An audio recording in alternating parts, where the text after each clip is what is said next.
భక్తులందరూ మీ వశమున ఉంది. వారు మీ పాదముల యొక్క సాగిల పడుదు, నీ ఉపదేశము అంగీకరించురు. దేవుని నామ మహిమార్థంగా ఈ వాక్యము దగ్గర వాక్యమైన దేవుడు మనల్ని ప్రేమిస్తూ, వాక్యమైన దేవునికి మనము పరిశుద్ధులందరూ కూడా ఆయన వశమయ్యే వారిగా ఉన్నారు. పరిశుద్ధులందరూ అంటే ఒక వింతైన మనుషులేం కాదు. దేవుని దగ్గరకు వచ్చి దేవుని యొక్క మాటలు వింటూ హృదయాన్ని శుద్ధి చేసుకున్న ప్రజలే పరిశుద్ధులు. ఈ పరిశుద్ధులందరూ ఏమవుతున్నారు? ప్రేమించే దేవుని వశమవుతూ ఉన్నారని కవి యొక్క లేఖన సెలవిస్తూ ఉంది అనమాట. వారు మీ పాదముల యొక్క సాగిల పడుదురు. అంతేకాదు వారు ఏం చేస్తూ ఉన్నారంటే వారు మీ పాదముల యొక్క సాగిల పడి వారిగా ఉన్నారు. హల్లెలూయా. అందుకే చెప్తూ వచ్చింది ముందు వాక్యాన్ని మన హృదయంలో పెట్టుకుంటే ఈ వాక్యం ఏం చేస్తూ ఉంటుందంటే నిజంగా ఆయన చేసే మేలుని బట్టి ఆయన పాదాల దగ్గర సాగిల పట్టేట్లుగా చేస్తూ ఉంటుంది. దేవునికి అటు జీవితం జీవించడానికి నాకు తర్వాత చూస్తే నీ ఉపదేశమును అంగీకరించు. సాగిల పడటమే కాదు, నీ ఉపదేశాన్ని అంగీకరిస్తారు. మంచి దేవుడిగా ఆయన జ్ఞాపకం చేస్తూ ఉన్నాడు. మహిమగలిగిన దేవుడిగా ఆయన సెలవిస్తూ ఉన్నాడు. ప్రేమించే జనముగా ఆయన మనతో మాట్లాడుతూ ఆ ప్రేమించే ప్రజలు ఏ విధంగా మార్పు పొందుతూ ఉన్నారో ఇక్కడ గమనిస్తూ ఉన్నాడు. మనం గమనించినప్పుడు మన పితరులైన ఇశ్రాయేలు ప్రజలను దేవుడు ప్రేమిస్తూ వచ్చాడు. ఎందుకు ప్రేమించాడు? ఏ విధంగా ప్రేమిస్తూ వచ్చాడు? దేవుడు వారినే ప్రేమిస్తూ ఉన్నాడు, మనల్ని ప్రేమిస్తూ ఉన్నాడు అనేది కూడా కొన్ని విషయాలు పరిశుద్ధ లేఖనాల నుంచి గమనిద్దాం. ఇదే ద్వితీయోపదేశకాండము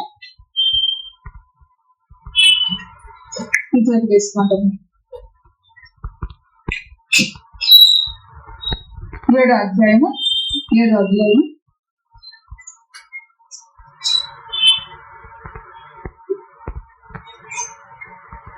6వ వచనం నుంచి చదువు.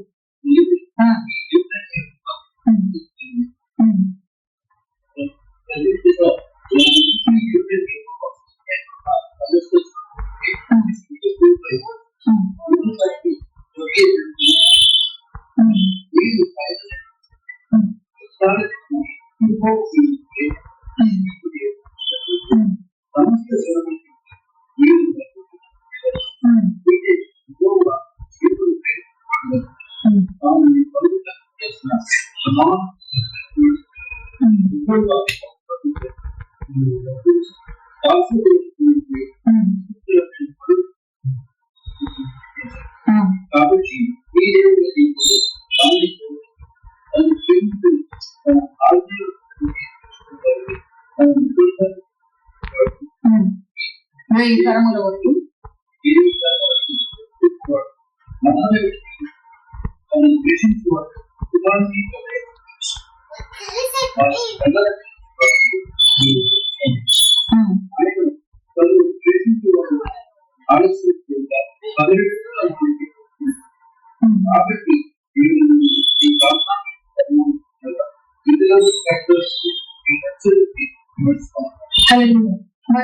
మంచి దేవుడు జ్ఞాపకం చేస్తుంది. మనము దేవుని మాటను మన హృదయంలో పెట్టుకుంటూ మనం ఏ రీతిగా ఉండాలి అనేది జ్ఞాపకం చేసుకుంటారు. పరిశుద్ధపరచబడుతూ మన జీవితాన్ని పరిశుద్ధపరచబడే జనము ఏమవుతూ ఉన్నారు? ఆయన జనం కూడా మార్చబడుతూ ఉన్నారు, ఆయనకు సాగిల పడుతూ ఉన్నారు, ఆయనకు నమస్కరిస్తూ ఉన్నారు. అట్టి జీవితం జీవించడానికి దేవుడు మనం ప్రేమించడం ఎట్లా ప్రేమించడం చూస్తే మన పితరుల యొక్క జీవితం ఒకసారి చూస్తే నీవు నీ దేవుడైన యెహోవాకు ప్రతిష్ఠిత జనం, నీ దేవుడైన యెహోవా భూమి మీద ఉన్న సమస్త జనముల కంటే నువ్వు ఎక్కువగా ఎంచి నిన్ను తనకు స్వకీయ జనముగా ఏర్పరచుకున్నాడంట. తర్వాత మీరు స్వజనం సర్వజనముల కంటే విస్తారమని యెహోవా మిమ్మును ప్రేమించి మిమ్మల్ని ఏర్పరచుకోనలేదు. సమస్త జనము కంటే మీరు లెక్కకు తక్కువే కదా. దేవుడు వారిని ప్రేమిస్తూ ఉన్నాడు, వారికి సహాయం చేస్తూ ఉన్నాడు, వారికి మేలు చేస్తూ ఉన్నాడు, వారికి అది ఇది అని చెప్పేసి మనం అనుకునే వారిగా కాక దేవుడు ఇక్కడ జ్ఞాపకం చేస్తూ ఉన్నాడు. ఆయన ప్రేమించాడంట. ఎందుకు ప్రేమించాడు? ఆయన ప్రేమించాడు ఎందుకు ప్రతిష్ఠించుకున్నాడు అని ఇక్కడ మనం చూస్తే వాళ్ళు అనుకోవచ్చు, మేము లెక్కకు విస్తారంగా ఉన్నాము, లేకపోతే మా బలం ఎక్కువ, మేము యాకోబుకు 12 మందిలో పుట్టామని చెప్పేసి అని అనుకోవచ్చు. మన జీవితంలో కొన్నిసార్లు అట్లా ఉంటాం. మా వంశం లేకపోతే మా యొక్క బలం ఇంత అంత అని చెప్పేసి మనం అనుకోవచ్చు. అయితే దేవుడు అంటూ ఉన్నాడు, మీరు లెక్కకు విస్తారంగా ఉన్నారని కాదు, కానీ మీరు చూస్తే సమస్త జనము కంటే లెక్కకు తక్కువే. ఆయనను ఆయన ఏర్పాటు చేస్తున్నాడు. అయితే యెహోవా మిమ్మును ప్రేమించువాడు కనుకను తాను మీ తండ్రులకు చేసిన ప్రమాణం నెరవేర్చువాడు కనుకను యెహోవా బాహుబలము చేత మిమ్మల్ని రప్పించి దాసగృహముల నుండి ఐగుప్తు రాజైన ఫరో చేతిలో నుండి మిమ్మల్ని విడిపించను. హల్లెలూయా. ఏం చేస్తున్నాడంటే యెహోవా ఏం చేస్తున్నాడంటే మనల్ని ప్రేమించాడు. మళ్ళీ చదువుతున్నా, వినండి కాబట్టి. అయితే యెహోవా మిమ్మల్ని ప్రేమించువాడు కనుక ఎందుకు ఏర్పాటు చేస్తున్నాడు? ఇప్పుడు మనల్ని ప్రేమించే దేవుడు గనక, మన పితరులను ప్రేమించాడు గనక ఏర్పాటు చేస్తున్నాం. మీరేదో గొప్ప జనమను, లేక మీరేదో మరి లెక్కకు ఎక్కువ మందిగా ఉన్నారను ఆయన ఏర్పాటు చేసుకోలేదు. యెహోవా ప్రేమించాడు, దేవునికి మహిమ కలుగును గాక. అందుకే ఇక్కడ రాస్తూ వచ్చాడు, ఆయన జనములను ప్రేమించును. జనములను ప్రేమించిన దేవుడిగా వారిని తన యొక్క ప్రతిష్ఠిత జనముగా ఏర్పాటు చేసుకుంటూ వచ్చాడు. ప్రేమించాడు కనుక తాను మీ తండ్రులకు చేసిన ప్రమాణమును నెరవేర్చేవాడు కనుకను యెహోవా బాహుబలము చేత మిమ్మల్ని రప్పించి దాసగృహములో నుండి ఐగుప్తు రాజైన ఫరో చేతుల నుండి మిమ్మల్ని విడిపించను. హల్లెలూయా. మహిమ కలిగిన దేవుడిగా జ్ఞాపకం చేస్తూ ఉన్నాడు. ఆయన ప్రేమించి ఏం చేస్తూ వచ్చాడంటే ఆయన తండ్రులతో చేసిన ప్రమాణాన్ని నెరవేర్చేవాడు కనుక యెహోవా బాహుబలము చేత మిమ్మల్ని రప్పించి దాసగృహముల నుండి మిమ్మల్ని విడిపించి ఐగుప్తు రాజు చేతుల నుండి మిమ్మల్ని విడిపించాను. కాబట్టి మీ దేవుడైన యెహోవా తానే దేవుడని తనను ప్రేమించి తన ఆజ్ఞను అనుసరించి నడుచుకునే వారికి తన నిబంధనను స్థిరపరచువాడును, 1000 తరముల వరకు కృప చూపువాడును. ఆయన ప్రేమించిన ప్రజలకు ఆయన ఏం చేస్తున్నాడంట? నిబంధనను స్థిరపరుస్తూ ఉన్నాడు. అంతేకాదు 1000 తరాలకు కృప చూపిస్తున్నాడు.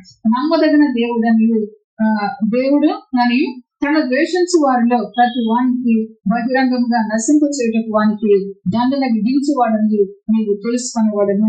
ప్రేమిస్తూ ఉన్నాడు, ఆయనే ప్రేమిస్తూ ఉన్నాడు. చెప్తూ వచ్చాడు, ఆయన ఏమై ఉన్నాడు? వాక్యం. ఆ వాక్యాన్ని మన హృదయంలో పెట్టుకుంటే, ఆ వాక్యాన్ని మనం అనుసరిస్తూ ఉంటే దేవుణ్ణి మనం ప్రేమించే వారిగా ఉన్నాం. దేవుని దగ్గర మనం పరిశుద్ధపరచబడుతూ ఉన్నాం. పరిశుద్ధ జనాంగంగా ఆయన దగ్గర సాగిపడే వారిగా ఉన్నాం. ఆయనకు నమస్కరించే వారిగా ఉన్నాం. ఈ గొప్ప కార్యం ఆయన జరిగిస్తూ ఉన్నాం. ఒకవేళ ఆ వాక్యమైన దేవుణ్ణి ద్వేషిస్తే ఆయన ఏం చేస్తున్నట? బహిరంగముగా నశింప చేయటకును వారికి దండన విధించేవాడని నీవు తెలుసుకునవలను. ఆయన తను ద్వేషించే వారి విషయము ఆలస్యము చేయక బహిరంగంగా వానికి దండన విధించును. ద్వేషిస్తే అంత చెప్తూ వచ్చాడు. వాక్యాన్ని మన హృదయంలో ఉంచుతూ, వాక్యమే తన కార్యాన్ని మనలో జరిగించు. కాబట్టి ఆ వాక్యాన్ని మన హృదయంలో ఉంచుకున్నామంటే మనం ఏం చేస్తున్నాం? దేవుణ్ణి ప్రేమిస్తూ. ఆ వాక్యాన్ని విడిచిపెడితే దేవుణ్ణి ఏం చేస్తున్నాం? విసర్జించిన వారిని ఏం చేస్తూ ఉన్నారు? బహిరంగంగా నశింపజేస్తూ ఉన్నాడంట. వారికి దండన విధించేవాడని నీవు తెలుసుకొనవలెను. ఆయన తను ప్రేమించే వారి విషయము ఆలస్యము చేయక బహిరంగంగా వారిని దండన విధించింది. కాబట్టి నేడు నేను నీకు ఆజ్ఞాపించే ధర్మము అనగా విధులను కట్టడము మీరు అనుసరించి నడుచుకోనవలెను. హల్లెలూయా.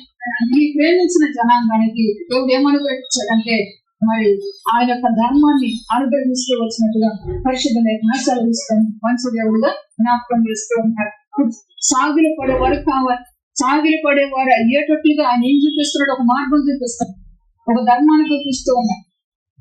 దాని ద్వారా వస్తూ ఉంటే ప్రజలు ఆయనకు సాగిలు పడేవారిగా ఉంటారు. దాని ద్వారా వస్తూ ఉంటే ప్రజలు ఆయన ప్రేమించే వారిగా ఉంటారు. దాని ద్వారా వస్తూ ఉంటే ప్రజలు ఆయనంటే ఎంతో ఇష్టపడేవాడిగా ఉంటారు. కాబట్టి వాటిని వారికి అనుగ్రహిస్తూ వచ్చినట్టుగా పరిశుద్ధ లేఖన సెలవిస్తూ ఉన్నారు. రెండిప్పుడు ఆయన జనములను ప్రేమించును. తర్వాత ఆయన పరిశుద్ధులందరూ నీ వశమునందరూ వారు నీ పాదముల యొద్ద సాగిల పడుదురు, నీ ఉపదేశము అంగీకరించుదురు. ఆయన ఏర్పాటు చేసుకున్న జనము ఆయన ఎదుట సాగిల పడే వారిగా, ఆయన ఉపదేశాన్ని అంగీకరించే వారిగా ఉంటారని దేవుని యొక్క లేఖన సెలవిస్తుంది. ప్రేమించిన జనానికి నేర్పిస్తూ ఉన్నా. ఇక్కడ ఇశ్రాయేలు ప్రజలను ప్రేమించాడు కనుక ఆ దాస్యమనే ఐగుప్తు నుంచి విడిపిస్తూ వచ్చాడని చదువుతూ వచ్చింది. అంతేకాదు నేటి దినాన మన జీవితంలో మనం చూసినప్పుడు యోహాను సువార్త 3:16 వచ్చినప్పుడు ఏం రాయబడి ఉంటుంది? దేవుడు లోకమును ఎంతో అంటే మనలో కూడా ఆయన ప్రేమిస్తూ వచ్చు. ప్రేమించాడు. ప్రేమించిన దేవుని ఎదుట సాగిల పడేటట్లుగా ఆయన ఏమి ఇచ్చాడంటే ధర్మమును అనుగ్రహిస్తూ వచ్చాడు. దేవునికి మహిమ కలుగును గాక. ఆ ధర్మము ఏమై ఉన్నది అని చూస్తే రాయబడుతూ వచ్చిన మాటలు ఆయన అనగా విధులను కట్టడలను మీరు అనుసరించి నడిచిన ఎడలా దేవునికి మహిమ కలుగును గాక. ఆ నడిచే జీవితం కొరకు దేవుడు జ్ఞాపకం చేసుకుని చెప్తున్న సంగతి తర్వాత చూస్తే 4వ వచనంలో యెహోవా మోషే మనకు ధర్మశాస్త్రము విధించాను, అది యాకోబు సమాజ స్వాస్థ్యము. హల్లెలూయా. ఆ ధర్మము ఏమై ఉందంటే సమాజం, యాకోబు సమాజానికి అంటే స్వాస్థ్యం, పితరులు ఇచ్చిన ఆస్తి. దేవునికి మహిమ కలుగును గాక. ఆ పితరుడు ఆ మోషే తీసుకొచ్చాడు. సినాయి పర్వతం మీదకి వెళ్ళి ఉపవాసం ఉండి దేవుని దగ్గర ప్రార్థనలు చేసి దేవుని మాటలు విని ఆ ధర్మాన్ని తీసుకొచ్చిన ఆ స్వాస్థ్యముగా ఏమంటున్నాడంటే మరి అది యాకోబు సమాజ స్వాస్థ్యము. హల్లెలూయా. దేవుని బిడ్డలంగా తెలుసుకోవాల్సిన సత్యము కొరకు దేవుడు జ్ఞాపకం చేస్తూ ఉన్నాడు. ఇప్పుడు అందం మన పిల్లల కొరకు మనం ఏమేమో సంపాదిస్తాం, లేకపోతే మన కొరకు ఏమేమో సంపాదించి ఇది మన స్వాస్థ్యము, మన భాగము, లేకపోతే మన పిత్రార్జితం అని ఎన్నో అనుకుంటూ ఉంటాయి. అయితే యాకోబు ఏమిచ్చాడంట? దేవుని యొక్క ధర్మమును. హల్లెలూయా. నీవు నూతన బలాన్ని పొందటానికి నేను బలపరుస్తూ ఉన్నానని ప్రభు జ్ఞాపకం చేస్తూ ఉన్నా. తన పిల్లలకు స్వాస్థ్యముగా ఏమనుగ్రహించాడంటే ధర్మమును. ఆ ధర్మములు ఏమనంటే దేవుని యొక్క ఆజ్ఞలు, దేవుని యొక్క విధులు, దేవుని యొక్క కట్టడలు, దేవుని అనుసరించున్నారు. దేవుని ప్రజలు అని లోకానికి తెలిసేటట్లుగా ఒక మార్గాన్ని, ఒక స్వాస్థ్యాన్ని దేవుడు వారికి అనుగ్రహించినట్టుగా పరిశుద్ధ లేఖనాలు సెలవిస్తాను. దేవునికి మహిమ కలిగిన గాక. మళ్ళీ జ్ఞాపకం చేస్తాను. ఈ మాటలు మా హృదయములో నిలిచి ఉండిన గాక. మనం సన్నిధికి వచ్చి నా కుమారుడికి అది, నా కుమార్తెకి ఇది, నా ఇంటి వారికి అది, నా ఇంటి వారికి ఇది అది అని చెప్పేసి అనుకుని మనం ప్రార్థన చేసి తర్వాత అన్ని వచ్చిన తర్వాత ఇంట్లో మనశ్శాంతి లేని పరిస్థితి. అయితే పితరుడు ఏమి ఇచ్చాడంటే తన పిల్లలకు స్వాస్థ్యముగా ధర్మములు ఇచ్చినట్టుగా పరిశుద్ధ లేఖనాలు సెలవిస్తోంది. దేవునికి మహిమ కలుగును గాక. హల్లెలూయా. మంచి దేవుడిగా జ్ఞాపకం చేస్తూ ఉంటాడు.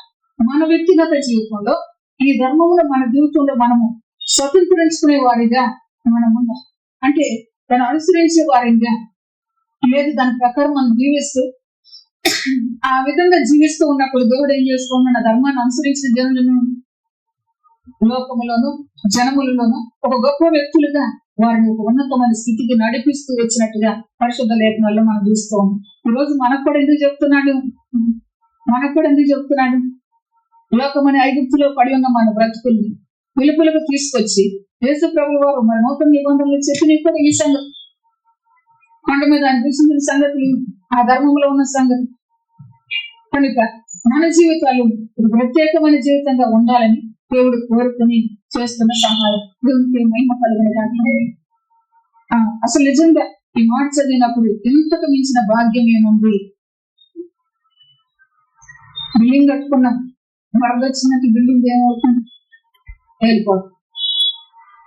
ఇంకొకటి ఏమన్నా వచ్చిందంటే బిల్డింగ్ వెళ్ళిపోతుంది. అంటేసుకున్నాం. అయితే భౌతికంగా ఇవి అవసరమా కాదంటే అవసరం. మన ధ్యాస, మన జ్ఞానము, మన ఆలోచన, మన ప్రేమ ఎక్కడ ఉండాలంటే ఆయన ఇచ్చిన ధర్మంలో దేవునికి మహిమ కలిగి స్వాస్థ్యముగా అనుగ్రహిస్తూ వచ్చాడు. మళ్ళీ జ్ఞాపకం చేస్తాము. ఈ స్వాస్థ్యముగా అనుగ్రహించిన ధర్మాన్ని భక్తుడైన దావీదు మహారాజు తన జీవితంలో ఎంతగా తీసుకున్నాడో పరిశుద్ధ లేఖనాల్లో చూద్దాం. చూడండి పరిశుద్ధ వాక్యాన్ని.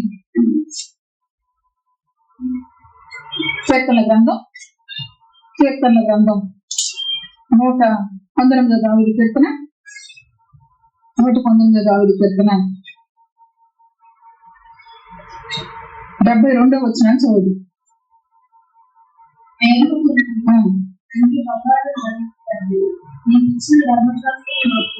హల్లెలూయా. భక్తుడు అంటూ ఉన్నాడు, పుత్రుడు స్వాస్థ్యంగా తన పిల్లలను దీవిస్తూ సమాజానికి ఏమనుగ్రహిస్తున్నాడంటే ధర్మమును అనుగ్రహిస్తూ ఉంది. అది వారికి నేర్పిస్తూ ఉంది. అదే రీతిగా ఇక్కడ భక్తుడైన దావీదు మహారాజు తన జీవితంలో మనం తెలుసుకోవాల్సిన సంగతులు జ్ఞాపకం చేస్తూ చెప్తూ ఉన్నాడు. వేల కొలది వెండి బంగారు నాణ్యముల కంటే నీవిచ్చిన ధర్మము నాకు మేలు అని పరిశుద్ధ వాక్యం ద్వారా ప్రభు మాట్లాడుతూ ఉన్నాడు. దేవుని పిల్లగా మనము తెలుసుకోవాల్సిన సత్యాన్ని దేవుని నామ మహిమార్థంగా మనం బ్రతికించడానికి సెలవిస్తూ ఉన్నాడు. మొట్టమొదటి వింటూ వచ్చి ఆ మోషే ఇచ్చిన ధర్మాన్ని పితరుడు వారిని దీవిస్తూ పలుకుతూ వచ్చిన మాట వారికి స్వాస్థ్యంగా ఇచ్చానంటున్నారు. అదే రీతిగా మన ప్రభు ఇచ్చిన ఈ స్వాస్థ్యమైన ధర్మమును మనం జ్ఞాపకం చేసుకుంటూ ఉన్నప్పుడు ఒక వ్యక్తి జీవితాన్ని మనం చూసుకుంటే ఆ వ్యక్తి దాన్ని ఎట్లా ఎంచుకున్నాడు అని చూస్తే వేల కొలది వెండి బంగారు నాణ్యముల కంటే హల్లెలూయా. ఎవరన్నా ఒక బంగారు నాణ్యం ఇస్తే మనము ఈ యొక్క పరిశుద్ధ గంగల మాటలను మర్చిపోతాం లేదా?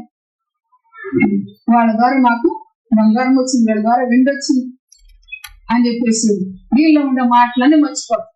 కానీ భక్తుని యొక్క జీవితంలో మనం చూస్తే అది స్వాస్థ్యము. ఆ స్వాస్థ్యాన్ని సంపాదించుకుంటూ భక్తుడు ఏమంటున్నాడంటే వేల కొలది వెండి బంగారు నాణ్యముల కంటే నీవిచ్చిన ధర్మము నాకు మేలు. హల్లెలూయా. మహిమ కలిగిన దేవుడిగా మనం వినే కొలది వాక్యం ఉన్న మాధుర్యాన్ని ప్రభు మనకు జ్ఞాపకం చేయబోతున్నాడు. ఈ భక్తుని యొక్క జీవితంలో చూస్తే ఆయనకి ఏమన్నా కొదువు ఉందంటే ఏది కొదువు లేదు. దావీదు తన దగ్గర వెండి బంగారు నాణ్యములు దేవుని ఆలయం కొరకు సొలొమోను మందిరం కట్టడానికి ఎంతగానో ఆయన సమకూర్చి పెట్టు. ఒక రాజు మరి 40 సంవత్సరాలు పరిపాలన చేసిన వ్యక్తి, ఇటువంటి గొప్ప వ్యక్తి దగ్గర వెండి బంగారు నాణ్యములకి ఏమన్నా పొదువు అంటే ఏం పొదువు లేదు. వాటి కంటే కూడా నీవిచ్చిన ధర్మం నాకు ఎంతో మేలని చెప్పేసి దేవుని నామాన్ని ఘనపరుస్తూ ఉన్నాడు. దేవుడికి మహిమ కలుగుతున్నాయి. మనం ఎప్పుడన్నా మన జీవితంలో అటువంటి ఆలోచన మనకు వస్తుందా అంటే అటువంటి ఆలోచన మన జీవితాల్లో కాదు. మనకు వచ్చే ఆలోచన ఏంటంటే నా కుమారుడుకు ఇట్లా నా దగ్గరకు వచ్చిన ప్రార్థనలు కొన్ని జ్ఞాపకం చేస్తా ఉంటాను.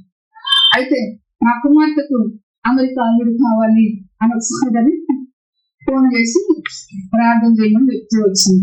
ఇప్పుడు అమెరికా అల్లుడి కంటే ధర్మముగా పదవులు దేవునికి మహిమ కలిగింది. మన పిల్లలకు మనమును నేర్చుకోవాల్సిన సంగతి దేవునికి మహిమ కలిగింది. నేర్చుకున్న వ్యక్తిగా చెప్తూ లేకపోతే నా కుమారుడికి ఫలానా జాబ్ రావాలి. అయితే ఆ ఫలానా జాబ్ వచ్చినప్పుడు నీవు నిజమైన స్వాస్థ్యాన్ని సంపాదించుకుంటున్నావంటే సంపాదించుకోవాలి.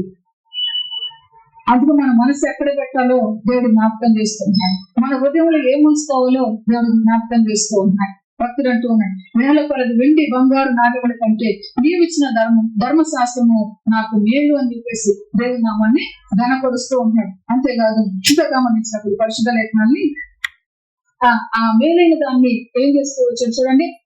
అదే అధ్యాయము 97వ వచనం ఒకసారి దేవుడు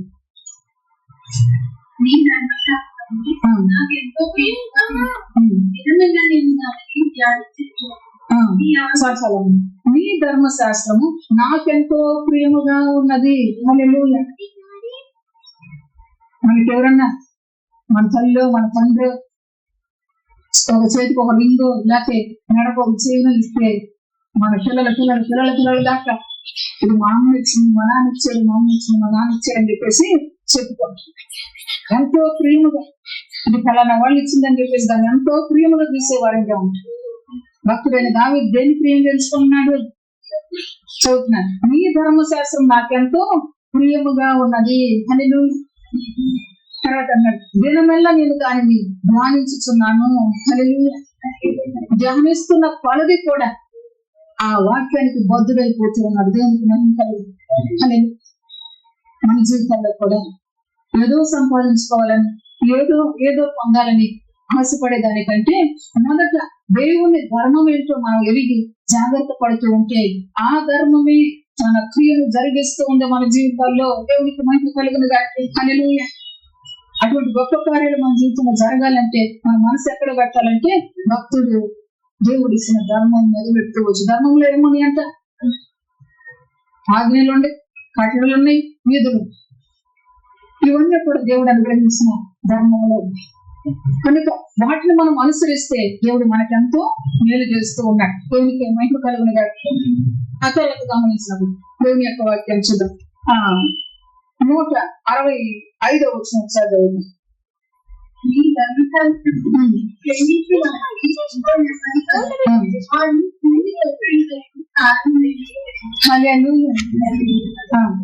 ధర్మశాస్త్రం నాకు ఎంతో మేలు అన్నాడు, నేను దాన్ని ఎంతో ప్రేమిస్తున్నాను అన్నాడు. తర్వాత అంటున్నాడు, నీ ధర్మశాస్త్రం ప్రేమించే వారికి ఎంతో నెమ్మది కలదు. ఎందుకు ప్రేమిస్తున్నాడు అంటే ఇప్పుడు ధర్మశాస్త్రాన్ని ఎంతో నెమ్మది ఉంది, దాన్ని ఎంతో నెమ్మది ఉంది. మనం ఎవరైనా దూషిస్తే వారి తిరిగి మనం దూషిస్తాం. ధర్మశాస్త్రం ఏమంటుంది? దూషించొద్దు, ద్వేషించొద్దు. వేసి ప్రభులు వాడు చెప్తున్నా, నీ సహోదరులు కూడా వెద్దు రానొద్దు అంటున్నారు. ధర్మం కనుక ఆ ధర్మశాస్త్రమును ప్రేమించిన వారికి ఎంతో నెమ్మది కలదు అని చెప్పేసి చెప్తున్నాడు. తర్వాత అంటున్నాడు ఇంకో మాట, వారు తూలి తొట్టిల్లుటకు కారణమేమియో లేదు. హల్లెలూయా. తూలి తొట్టిల్లిపోయారు అంటానికి ఒక కారణం లేదా? దేన్ని తెలుసుకున్నప్పుడు, దేవుడు ఇచ్చిన ధర్మాన్ని తెలుసుకున్నప్పుడు తూలి తొట్టిల్లిపోయే పరిస్థితుల జీవితాల్లో. అందుకే చెప్తూ వచ్చు మాటలు, ఆయన మాటలు మన హృదయంలో పెట్టుకుంటే ఆ మాట మనల్ని ఫలింపజేస్తూ ఉంది. తూలి తొట్టిల్లిపోయేటట్టుగా చేసేది కాదు. ఇది లేక నాకు ఫలానా చోట ఫలానది ఉంది, ఫలానా చోట ఫలానది ఉందని అవేవో పెట్టుకుని మనసులో తూలి తొట్టిల్లిపోతుంది. అంటే దానికంటే ప్రాముఖ్యమైనదని దీన్ని మనసులో పెట్టుకున్నప్పుడు తూలి తొట్టిల్లిపోవటానికి అవకాశమే, ఇక హేతువే లేదు అని దేవుని యొక్క వాక్యం స్పష్టంగా తెలియజేస్తాం. కనుక ప్రభు బిడ్డలంగా మన జీవితంలో ప్రభు చేస్తున్న మేలును మనం అనుభవించేటట్లుగా ఆయన జనమును ప్రేమిస్తూ ఉన్నాడంటే, ప్రేమించి ఏం చేస్తూ వచ్చాడంటే తన ధర్మాన్ని అనుగ్రహిస్తూ వచ్చాడు. ఎట్లా ఇచ్చాడంటే స్వాస్థ్యంగా ఇచ్చాడు. దేవునికి మహిమ కలిగిన గాక. ఇక్కడ నుండి చెప్పండి, మీకేం లేదా, అది లేదా, ఇది లేదా అన్నారు అనుకోండి, నాకు నా దేవుడి ధర్మాన్ని స్వాస్థ్యంగా ఇచ్చింది. హల్లెలూయా. ఇచ్చిన స్వాస్థ్యాన్ని మనం విడిచిపెట్టి ఇచ్చిన స్వాస్థ్యాన్ని మనము గ్రహించుకోలేక మాకేమీ లేదు, ఏమీ లేదని ఎన్నోసార్లు మనం బాధపడుతుంది. ఈ స్వాస్థ్యమైన ధర్మము నాకు ఉంది అని అంటే అని నువ్వు తెలుసుకుంటే ఎప్పటికీ నీకు బాధే ఉండదు, ఎప్పటికీ నీ మనసులో నెమ్మదే ఉంటుంది, ఎప్పటికీ కొట్టిల్లిపోవడానికి కారణమే ఉండదు అని ప్రభు యొక్క లేఖన సెలవిస్తుంది. దేవునికి మహిమ కలుగును గాక. హల్లెలూయా. దేవుని నామమున నేనున్నాను మీ మధ్యాహ్నం ప్రభు సెలవిస్తున్నాను. ఉన్న దేవుడిగా ఆయన జ్ఞాపకం చేస్తున్నాను. నీవు తొట్టిల్లిపోకుండా కాపాడటానికే ఇది నన్ను చెప్తూ ఉన్నాడు. ఇంకా చదివి వచ్చిన చదువు చూడండి, 33వ అధ్యాయము 33వ అధ్యాయము 3వ వచ్చింది.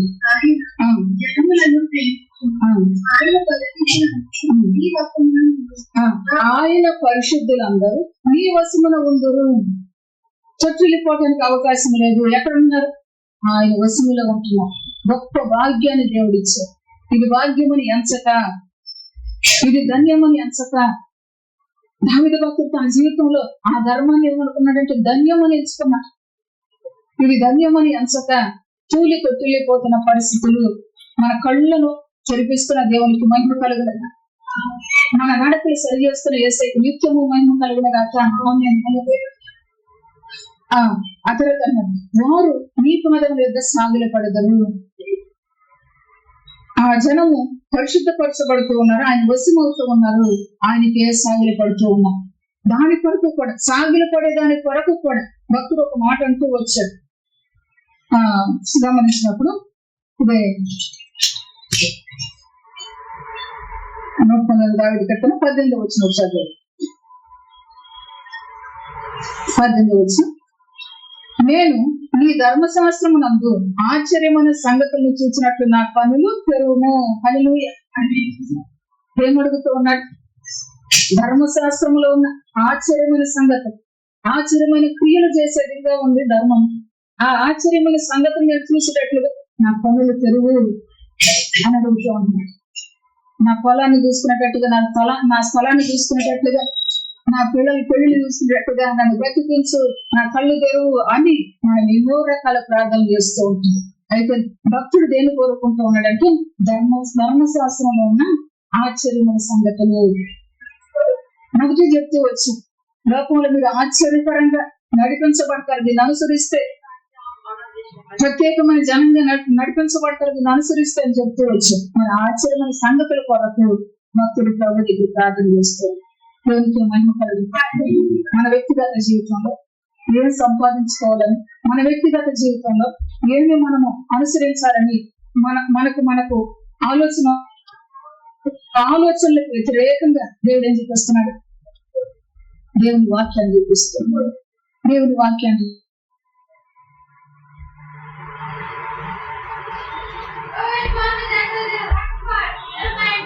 ఏదో ఒకటి మీరు ఊహించేస్తాడు. ఇంకేమన్నా మనకు దొరికింది అనుకోండి, దాని కన్నా నిన్నైంది దేవునికి మహిమ కలిగిన గాక.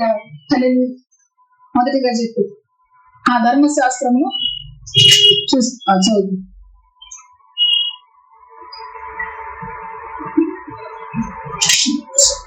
ఆ ధర్మము నాకెంతో ప్రియమైంది అంటున్నాడు. దాని వెండి బంగారు నాణ్యముల కంటే నాకు విలువైంది, మేలైంది అంటున్నాడు. తర్వాత ఆ ధర్మమును నేను అనుసరిస్తూ ఉంటే నాకెంతో నెమ్మది కలుగుతూ ఉంటుంది. నేను ఇంకా దానిలో ఉన్న ఆశ్చర్యమైన క్రియలు చూసేటట్లుగానే నాకు సహాయం చేయమని దేవుని అడుగుతూ ఉన్నాడు. ఎప్పుడైనా అడిగామో మనం అంటే, అయ్యా నువ్వు అద్భుతం చేసి, నువ్వు ఆశ్చర్యం చేసి, నువ్వు అది చేసి, ఇది చేసి అని చెప్పేసి అంటాను. కానీ ధర్మములో ఉన్న సంగతిని ఎరిగేటట్లుగా మనసు లేని వారిగా ఉంటూ ఉన్నాం. అందుకని దేవుడు జ్ఞాపకం చేస్తున్నాడు, వారు తూలి తొట్టిల్లే వాడు ఉండటానికి కారణం ఏమి కూడా ఉండదు అని జ్ఞాపకం చేస్తూ ఉన్నాడు. కనుక ఆ ధర్మాన్ని ఇచ్చిన దేవుడు ఏం చెప్తూ ఉన్నాడు చూడండి. ఇశ్రాయేలు ప్రజలతో చదువు 32వ అధ్యాయము, ద్వితీయోపదేశకాండం 32వ అధ్యాయం.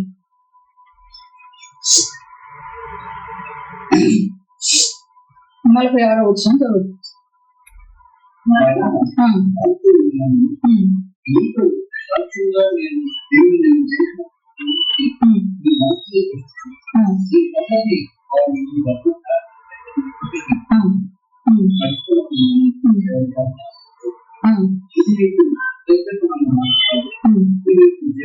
హల్లెలూయా హల్లెలూయా. గమనించినప్పుడు వాక్యాన్ని మరలా వారితో ఇట్లను, మీతో సాక్ష్యంగా నేడు నేను పలికిన మాటలన్నిటినీ మీ మనస్సులో పెట్టుకుని, మొదటే చెప్తూ వచ్చాడు దేవుడు. వాక్యాన్ని ఎక్కడ పెట్టుకోమన్నారు? మనసులో పెట్టుకుని. వాక్యాన్ని తీసుకెళ్ళి షెల్ఫ్లోనే పెట్టొచ్చి మనం దిలిపేసే వారిని ఉండిపోదు. వాక్యాన్ని మనసులో పెట్టుకొని మీ సంగతిని వారు ఈ ధర్మశాస్త్ర వాక్యములన్నీ అనుసరించి నడుచుకున్న వాళ్ళని వారికి ఆజ్ఞాపింపబడు. ఇవి మీకు నిరర్ధకమైన మాటలు కావు అని వాక్యం సెలవిస్తాను. ఇది నిరర్ధకమైనది కాదు, ఎంతో మేలు చేసి, ఎంతో నెమ్మదినిచ్చి, కనుక దీన్ని ఎంతగానో ప్రేమిస్తూ ఉన్నాడు భక్తుడు. అదే రీతిగా మన జీవితంలో కూడా మనం తెలుసుకోవాల్సిన సత్యాన్ని కూడా దేవుడు జ్ఞాపకం చేస్తున్నాడు. ఇది నిరర్ధకమయ్యే మాట కాదు, ఇది మీకు జీవమే. ఇది మీకు ఏం కలుగు చేస్తుంది? జీవాన్ని కలుగు చేస్తుంది. మరియు మీరు స్వాధీనపరుచుకుంటకు యోర్దాను దాటబోతున్నారు. దేశములో దీనిని బట్టి మీరు దీర్ఘాయుష్మంతులగుదురు. డాక్టర్ దగ్గరికి వెళ్ళి ఎట్లా కొట్టాం, ఆ పిల్లడు పెళ్ళి అయ్యేదాకా, ఆ పిల్ల పెళ్ళి అయ్యేదాకా, మనములు పెళ్ళి అయ్యేదాకా రక్కేటట్టుగా ఉంచండి అని చెప్పేసి మనం ఎన్నో మెడిసిన్లు ఎక్కించేసుకుంటున్న పరిస్థితులు మనం చూస్తూ ఉంటుంది. అయితే దేవుని యొక్క వాక్యం చెప్తుంది, స్వాస్థ్యముగా ఇచ్చిన ధర్మాన్ని నువ్వు అనుసరిస్తూ ఉంటే ఇదే నీకు జీవము, ఇదే నీకు ఇంకేం కలిగేస్తున్నట దీర్ఘాయువు కూడా కలుగు చేస్తూ ఉంది. దేవునికి మహిమ కలుగును. అలాగే మంచి దేవుడిగా, కీర్తనుడైన దేవుడిగా, ఆయన నామ మహిమార్థంగా మనం బ్రతకటానికి దేవుడు జ్ఞాపకం చేస్తూ ఉన్నాడు. చూడండి, ఇంకా ద్వితీయోపదేశకాండము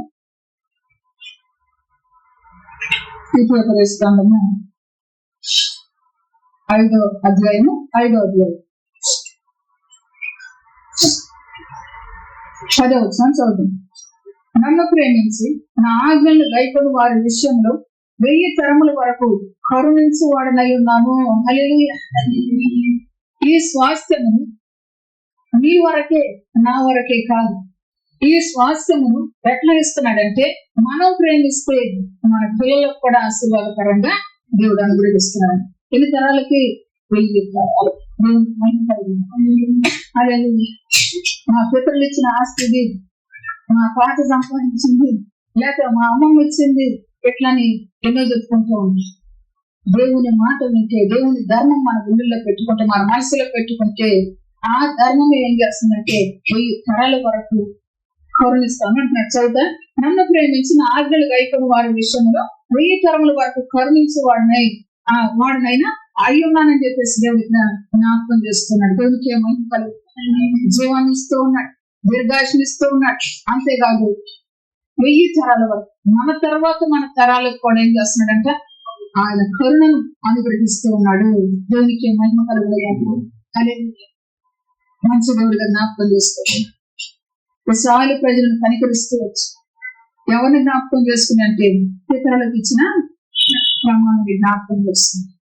దేవునికి మహిమ కలుగుతుంది. దేవుని నామం మహిమార్థంగా వారు బ్రతకటాన్ని, ఈ జనులు ఈ ధర్మము కలిగిన జనులని బ్రతికించటానికి ధర్మాన్ని ఇస్తూ వచ్చారు. ఆ ధర్మాన్ని ప్రేమించిన భక్తుడు దాన్ని ప్రేమగా ఎంచుకున్నాడు. ఆ ధర్మాన్ని ప్రేమించిన భక్తుడు వేల కొలది వెండి బంగారు నాణ్యముల కంటే ఈ ధర్మమే నాకు మేలు అనుకుంటున్నాడు. ఆ ధర్మాన్ని ప్రేమించిన వ్యక్తుడు ఇది నాకు ఎంతో నెమ్మదిని కలిగిస్తుంది అంటున్నాడు.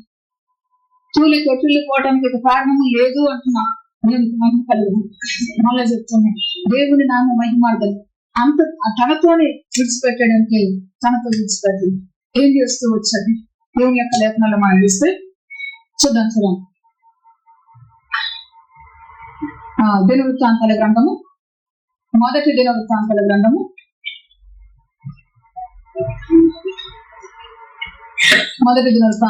29వ అధ్యాయము 19వ వచనం చదువు.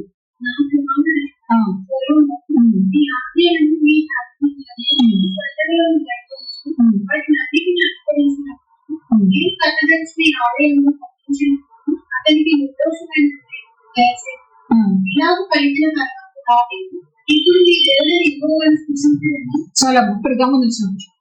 దావీదు తెలుసుకున్న సత్యాన్ని తన బిడ్డలు కూడా అనుసరించాలని, తన కుమారుడు దాని ప్రకారం నడవాలని ఇప్పుడు దేవుని దగ్గర ఏం చేస్తున్నాడు?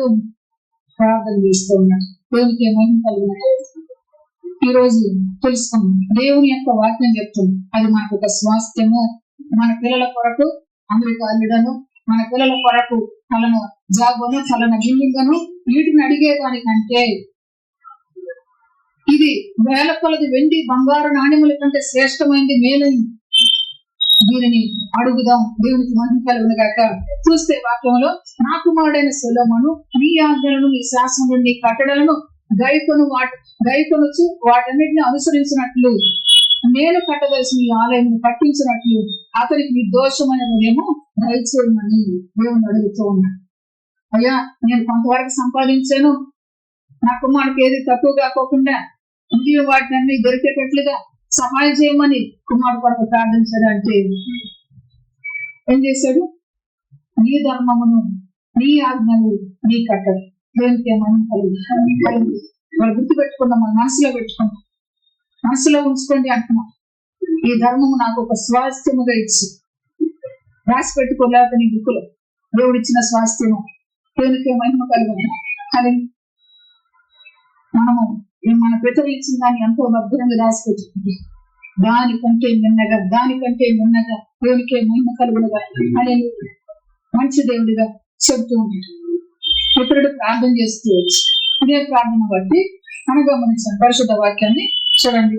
రాజుల గ్రంథము, మొదటి రాజుల గ్రంథము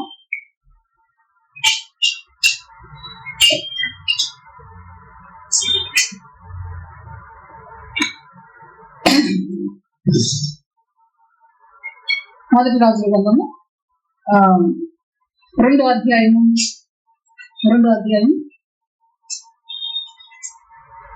2వ అధ్యాయము 10 చదువుదాం.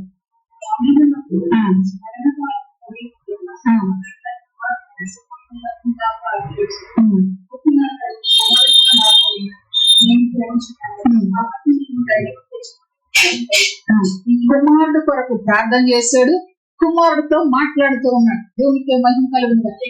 దేవుని యొక్క లేఖనాలు మనం చూస్తే ద్వితీయోపదేశ కాండము 6వ అధ్యాయంలో మనం చూస్తే అక్కడ చెబుతూ ఉన్నాడు, దేవాది దేవుడు మీ కుమారులతో మాట్లాడండి. వారు త్రోవను నడుస్తూ ఉన్నా, వారు పండుకున్నా దేని గురించి మాట్లాడమన్నారు? అయ్యా మనకు పలానా చోట పలానా ఇల్లు ఉంది, పలానా చోట పలానా ఎవరుంది, పలానా చోట పలానా ఉందని చెప్పేసి ఇవే మాటలు మాట్లాడుకునే రీతిగానే మనం ఉంటున్నాం. కానీ దావీదు మాట్లాడుతూ ఉన్నాడు తన కుమారుడితో, దేవుడు చెప్పిన ప్రకారం మీ పిల్లలతో మాట్లాడండి.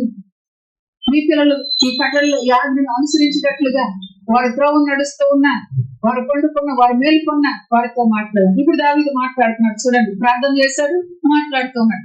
లోకలందరూ పోవలసిన మార్గం నేను పోవచ్చున్నాను, కాబట్టి నీవు ధైర్యం తెచ్చుకుని నిబ్బరం కలిగి నీ దేవుడని యెహోవా అప్పగించిన దానిని కాపాడి ఆయన మార్గం అనుసరించిన ఎడల నీవు ఏ పని పూనుకొనినను ఎక్కడ తిరిగినను అన్నిటిలో వివేకముగా నడుచుకొందువు.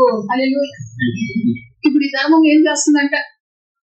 ఏ పని పూనుకున్నా ఆ పనిలో సహాయం తీసుకో, ఎక్కడికి నడుస్తూ ఉన్నా ఆ త్రోవల వివేచన కలిగిస్తూ దేవునికి మహిమ కలుగునగా దావీదు అడిగాడు, కుమారుడికి నేర్పిస్తూ దినమంతా ధ్యానిస్తూ ఉన్నాడు, దినమంతా ప్రేమిస్తూ ఉన్నాడు, ప్రీతిగా ఎంచుకుంటున్నాడు. ఆయన దాన్ని మెన్నగా ఎంచుకున్నాడు. కుమారుడు కూడా అదే నేర్పిస్తూ దేవునికి మహిమ కలుగునగా నీవు ఈ ప్రకారం గైకోను ఆయన మార్గం అనుసరించిన నీవు ఏ పని పూనుకొనను ఎక్కడ తిరిగినను అన్నిట్లో నీకు వివేకముగా నడుచుకుందువు. దేవునికి మహిమ కలుగునగాక. మోషే ధర్మశాస్త్రం రాయబడి ఉన్న దేవుని కట్టడలను ఆయన నియమించిన ధర్మం అంతటిని ఆయన న్యాయ విధులను శాసనమును గైకొనము. హల్లెలూయా. ఏం చెప్తున్నాడు? చివరి కాలంలో మరణకాలం సమీపించిన ఆ చివరి కాలంలో ఏం చెప్తూ ఉన్నాడు? మనము చూస్తూ ఉంటాం. చివరికాలంలో ఎవరో వద్దులే, మా ఇంట్లో సంకలు చెప్తుంది, మా నాన్నగారికి దాని గురించి బాగాలేదనుకుంది, ఇక ఎన్నెన్నో సంకలు చెప్తూ ఉంటాం. అక్కడ ఉంది, ఇక్కడ ఉంది, అక్కడ ఉంది. ఎట్లా ఎవరు పెద్దోళ్ళు ఏం చేస్తూ ఉంటున్నారంటే, మరి ఇటువంటి తండ్రి ఎక్కడన్నా కనపడ్డా? ఎంత గొప్ప తండ్రి చూడండి. దేవునికి మహిమ కలుగునగాక.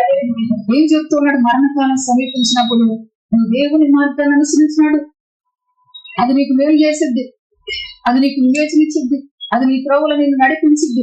నువ్వే పని పూనుకున్నా ఆ పనిలో నీకు సహాయం చేసిద్ది. దేవునికి మహిమ కలుగునగాక. చెబుతాం మన పిల్లలు మరుగుపడిపోయిన మాటలు జ్ఞాపకం చేస్తున్నాడు దేవుని యొక్క సంగతి. తర్వాత అన్నాడు, మోషే ధర్మశాస్త్రం రాయబడి ఉన్న దేవుని కట్టడలను ఆయన నియమించిన ధర్మం అంతటిని ఆయన న్యాయ విధులను శాసనములను గైకొనము. వీటన్నిటిని గైకొనయ్యా నీకు మేలు జరిగింది అని చెప్తూ ఉన్నాడు. దేవునికి మహిమ కలుగునగాక. నేను ఇన్ని రాజ్యాలు జయించి వచ్చాను, అదిగో ఇంకా మిగిలిన అవి నువ్వు జయించు, అవి నువ్వు ముద్రించుకో అంటలేదు. కానీ ఏం చెప్తూ ఉన్నాడంటే దేవుని యొక్క ధర్మం అనుసరించు, గైకొను అని జ్ఞాపకం చేస్తున్నాడు. దేవునికి మహిమ కలుగునగాక. దేవుని నామ మహిమార్థంగా ఇచ్చిన స్వాస్థ్యాన్ని ఎరగని వారిగా, ఇచ్చిన భాగాన్ని ఎరగని వారిగా, ఇచ్చిన ప్రార్థికంలో దేవుడు అనుగ్రహించిన భాగాన్ని ఎరగని వారిగా, మన బ్రతుకుల్లో నెమ్మదిని కోల్పోయేవారిగా, మన బ్రతుకుల్లో సమాధానం కోల్పోయేవారిగా, మన బ్రతుకుల్లో పనిచేయాలని పూనుకున్న దానిలో సఫలులు కాలేని పరిస్థితులు ఎన్నో చూస్తూ ఉన్నాయి. సఫలులు అయ్యేటట్లుగా చెప్తూ ఉన్నాయి. వాక్యం చెప్తూ ఉంది. దేవుడి మోషే ఇచ్చిన గ్రంథమును, ధర్మశాస్త్ర గ్రంథమును అనుసరించు.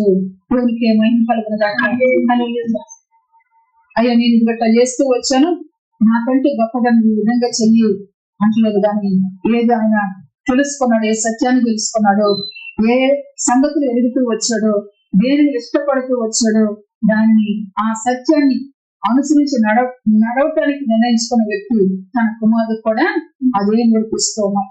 దేవునికి మహిమ కలుగునగాక. ఒక మాట గుర్తుకొచ్చింది చూడండి. ఇదే 119 దావీదు కీర్తనలో దావీదు పలికిన మాట.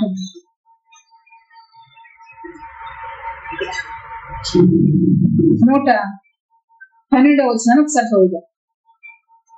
నీ కట్టడలను గైకొనుటకు నా హృదయమును నేను లోపరుచుకొని ఉన్నాను, ఇది తుది వరకు నిలచు నిత్య నిర్ణయము. హల్లెలూయా. దేని కొరకు తన హృదయాన్ని లోపరుచుకున్నాడంట? దేవుని యొక్క కట్టడలుగా అయిపోవటానికి హృదయాన్ని నిర్ణయించుకున్నాడు. ఎట్టి నిర్ణయంగా తీసుకున్నాడు? కడ వరకు తుద వరకు చివరి వరకు నిలిచే నిత్య నిర్ణయంగా తీసుకున్నట్టు పరిశుద్ధ లేఖన సెలవిస్తుంది. దేవునికి మహిమ కలుగునుగా. హల్లెలూయా. మేలు చేసే గొప్ప దేవుడుగా మనసులో పెట్టుకోండి. అదే మీ హృదయముల కార్యం జరిగించుద్ది, అదే మీకు మేలు జరిగించుద్ది. ముందే చెప్పాడు దేవుడు. చెప్పిన సంగతులే తిరిగి మనకు వివరంగా బోధిస్తూ వచ్చు. దేవునికి మహిమ కలుగునుగా. ఆ బోధ విన్న వారు ఏం చేస్తారంటే ఆయన పాదాలకు సాగిల పడటానికి దేవునికి మహిమ కలుగునుగా. హల్లెలూయా. మంచి దేవుడిగా జ్ఞాపకం చేస్తూ వచ్చు, మహిమ కలిగిన తండ్రిగా జ్ఞాపకం చేస్తూ వచ్చు. దేవునికి మహిమ కలుగునుగా. అయితే ఇప్పుడు గమనిస్తూ చదువుతాం మాట. సొలొమోనుకి చెబుతూ వచ్చాడు, నేర్పిస్తూ వచ్చాడు. ఏం చేస్తూ వచ్చాడు సొలొమోనుకు?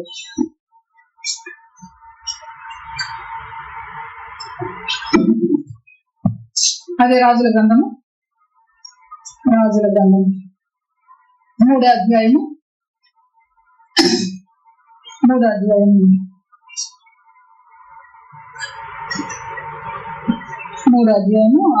6వ వచనం నుంచి చదువు.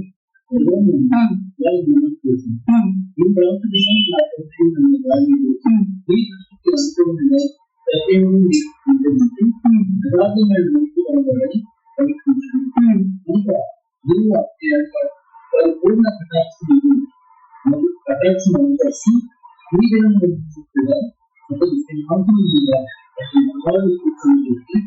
అతని మహాకృప చూపి ఉన్నావు. హల్లెలూయా. ఇక్కడ సొలొమోను దేవునికి బలులు అర్పిస్తూ వచ్చాడు. బలులు అర్పించినప్పుడు ఏం జరుగుతూ వచ్చిందంటే దేవుడు తనకు ప్రత్యక్షమయ్యి తనతో మాట్లాడు, నేను నీకు దేన్ని నీకిచ్చుట ఇష్టమో దాన్ని అడగమని దేవుడు తనతో సెలవీయగా అడుగుతూ ఉన్నాడంటే దేవుడు. అప్పుడు ఏమంటున్నాడు సొలొమోను చూస్తే, సొలొమోను ఏలాగా మనవి చేసింది, నీ దాసుడు నా తండ్రి అయిన దావీదు నీ దృష్టికి అనుకూలముగాను సత్యమును నీతిని అనుసరించి యథార్థమైన మనసు గలవాడై ప్రవర్తించును. కనుక నీవు అతని ఎడల పరిపూర్ణ కటాక్షం అగుపరిచి ఈ దినమునున్నట్లు అతని సింహాసనం మీద తన కుమారుని కూర్చుండబెట్టి అతని యందు మహాకృప చూపి ఉన్నావు. దేవునికి మహిమ కలుగునుగా. ఇప్పుడు కుమారుడు తండ్రి దగ్గర తెలుసుకున్న కుమారుడు దేవుని దగ్గర ఎవరిని జ్ఞాపకం చేస్తున్నాడు? తండ్రినే జ్ఞాపకం చేస్తున్నాడు. దేవునికి మహిమ కలుగునుగా. నీ ఎదుటి నా తండ్రి ఈ విధంగా నడుస్తున్నాడు. కాబట్టి తనకు కూడా ఏం కావాలని అడుగుతున్నాడు? జ్ఞానము కావాలని అడుగుతున్నాడు, వివేచన కావాలని అడుగుతున్నాడు. దేవుని యొక్క ధర్మం ఏం చెప్తూ ఉందంటే జ్ఞాన వివేకములను మనకు అనుగ్రహించే ధర్మముగా ఉందని పరిశుద్ధ లేఖన సెలవిస్తుంది. కాబట్టి అదే కావాలని ఇప్పుడు కుమారుడు దేవుడు ప్రత్యక్షమైనప్పుడు దేవునితో మాట్లాడుతున్నట్టుగా దేవుని యొక్క లేఖన సెలవిస్తుంది. అంటే నేర్పించిన ప్రకారం కుమారుడు కూడా ఏం కోరుకుంటున్నాడంటే ధర్మంలో వచ్చే జ్ఞాన వివేచననే కోరుకుంటూ వచ్చాడు. దేవుడికి మహిమ కలుగునుగా. మనము ఏదో స్వాస్థ్యము ఏదో సంపాదించి దాని మీద మన మనసు పెట్టి దాన్నే మన పిల్లలకు అప్పగించి వెళ్తే ఆ పిల్లలు కూడా ఏం కోరుకుంటారంటే అయ్యే కోరుకుంటారు. లేక దేవుడు లేడు ఏమి.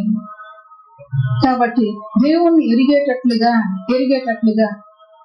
దేవుడు తన జనాన్ని ప్రేమించి సెలవిస్తూ వచ్చు.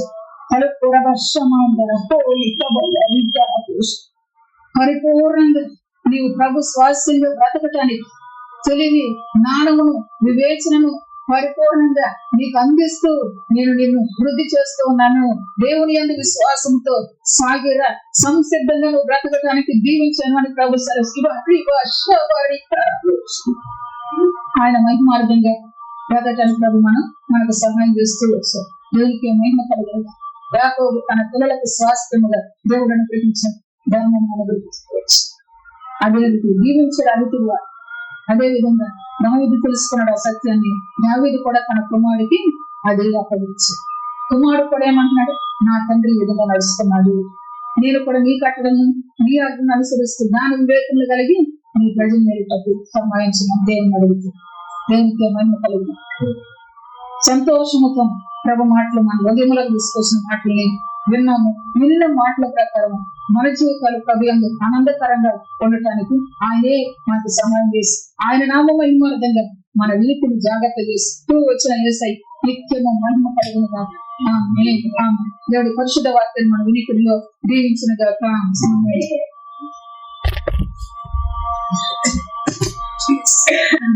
ఆయన నామ మహిమార్థంగా మనం బ్రతకడానికి దేవుడు తన ధర్మాన్ని మనకు స్వాస్థ్యముగా అనుగ్రహించిన దేవుడుగా ఆయన ఉపకారాలు ఆయన మేలు తలంచుకుంటూ ధన్యముగా బ్రతకటానికి దేవుడు మనకు జ్ఞాపకం చేస్తూ బలపరుస్తూ ఆయన గణపరుస్తూ అటు గొప్ప జీవితం జీవించడానికి దీవించిన యేసుని గణపరుస్తూ ఇక ముందు మన జీవితంలో మనం ఏ విధంగా నడుచుకోవాలో నడకను నేర్పిస్తూ సహాయం చేసిన యేసుని గొప్ప చేస్తూ ప్రార్థన చేద్దాం. ప్రార్థన చేస్తారా? స్తోత్రం స్తోత్రం స్తోత్రం స్తోత్రం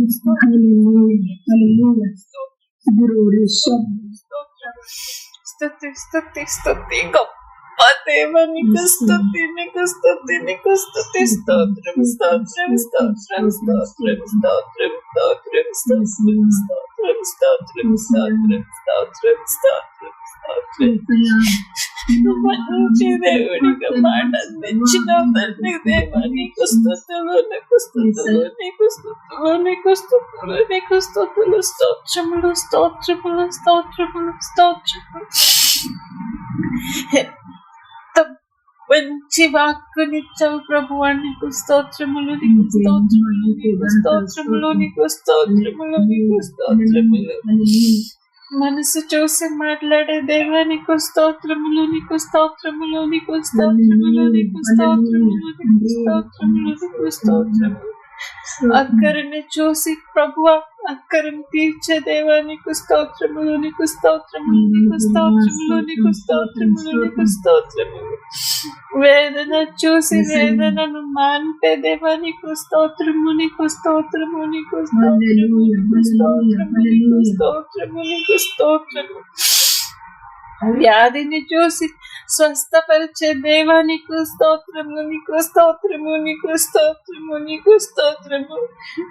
మంచి దేవుడిగా ప్రభువా వాక్కునిచ్చి బలపరిచిన దేవుడిగా ప్రభువా నీకు స్తోత్రము నీకు స్తోత్రము నీకు స్తోత్రము నీకు స్తోత్రము నీకు స్తుతులు స్తోత్రములు స్తుతులు స్తోత్రములు. నా యేసయ్యా నా యేసయ్యా నా యేసయ్యా నీకు లెక్కలేనన్ని స్తుతులు స్తుతులు స్తుతులు స్తుతులు స్తుతులు స్తోత్రములు స్తోత్రములు స్తోత్రములు స్తోత్రములు స్తోత్రములు. నా మంచి దేవా నీకు స్తోత్రములు నీకు స్తోత్రములు నీకు స్తోత్రములు నీకు స్తోత్రములు నీకు స్తోత్రములు నీకు స్తోత్రములు. వాడబారని స్వాస్థ్యము ప్రభువా నువ్వు వాడబారని స్వాస్థ్యము ప్రభువా నీకు వందనాలు స్తుతులు స్తుతులు స్తుతులు స్తుతులు స్తుతులు స్తోత్రములు స్తోత్రములు స్తోత్రములు స్తోత్రములు స్తోత్రములు. స్వాస్థ్యమును బట్టి తండ్రి నాయనా తండ్రి దేవా నీకు లెక్కలేనన్ని స్తుతి స్తోత్రములు స్తుతి స్తోత్రములు స్తుతి స్తోత్రములు స్తుతి స్తోత్రములు. మంచి దేవుడిగా తండ్రి నాయన దేన్ని చూస్తూ బ్రతకాలి దేన్ని నేర్పిస్తూ బ్రతకాలో చెప్పావు ప్రభువా. స్వాస్థ్యముగా నువ్వే ఉన్నావు ప్రభువా. భూజనులందరికీ స్వాస్థ్యమై ఉన్నావు ప్రభువా. నీకు వందనాలు స్తుతులు స్తుతులు స్తుతులు స్తోత్రములు స్తోత్రములు స్తోత్రములు స్తోత్రములు తండ్రి దేవా. గొప్ప స్వాస్థ్యము ప్రభువా మంచి స్వాస్థ్యము నా బిడ్డలకి ఇవ్వగలటకు తండ్రి సహాయము చేయి సహాయము చేయి సహాయము చేయి సహాయము చేయి. నీ వాక్కు నీ కట్టడ ప్రభువా మేము తండ్రి నైనా స్వాస్థ్యముగా పొందుకొని మా బిడ్డలకు స్వాస్థ్యముగా ఇవ్వటకు సహాయము చేయి సహాయము చేయి సహాయము చేయి సహాయము చేయి సహాయము చేయి. గొప్ప దేవుడవు జ్ఞానము ప్రభువా నీది అమూల్యమైన జ్ఞానము ప్రభువా నీకు వందనాలు స్తుతులు స్తుతులు స్తుతులు స్తుతులు స్తుతులు స్తుతులు స్తోత్రములు స్తోత్రములు స్తోత్రములు. సజీవుడా నీకు స్తోత్రములు నీకు స్తోత్రములు నీకు స్తోత్రములు నీకు స్తోత్రములు నీకు స్తోత్రములు. నా యేసయ్యా నీకు స్తోత్రములు నీకు స్తోత్రములు నీకు స్తోత్రములు యేసయ్యా నీకు స్తోత్రములు నీకు స్తోత్రములు నీకు స్తోత్రములు నీకు స్తోత్రములు. బలవంతుడా నీకు స్తోత్రములు, నీకు స్తోత్రములు, నీకు స్తోత్రములు, నీకు స్తోత్రములు, నీకు స్తోత్రములు. గొప్ప దేవుడవు ప్రభువా, గొప్ప దేవుడవు ప్రభువా, నీకు సాగిలపడి మొక్కుటకు యోగ్యుడవు ప్రభువా, నీవు యోగ్యుడవు, నీవు యోగ్యుడవు, నీవు యోగ్యుడవు.